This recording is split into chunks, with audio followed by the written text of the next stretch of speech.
Bismillahirrahmanirrahim. Assalamualaikum warahmatullahi wabarakatuh dan salam sejahtera. Saya Nuraini Syafia binti Zafunizal selaku wartawan TVPSS SMK Megat Dewa. Hari ini saya akan berkongsikan aktiviti yang telah dijalankan pada 9 Oktober 2025 di SMK Megat Dewa.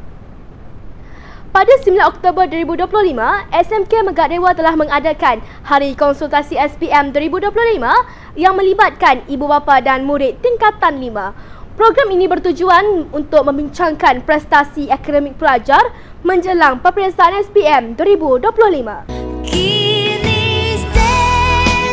Melalui sesi perbincangan bersama guru, ibu bapa mendapat gambaran jelas tentang pencapaian dan langkah penambahbaikan yang boleh diambil. Kehadiran pengetua turut memeriahkan program dan memberi suntikan semangat kepada semua calon SPM. Program ini berlangsung dengan lancar dan mendapat kerjasama yang baik daripada semua pihak.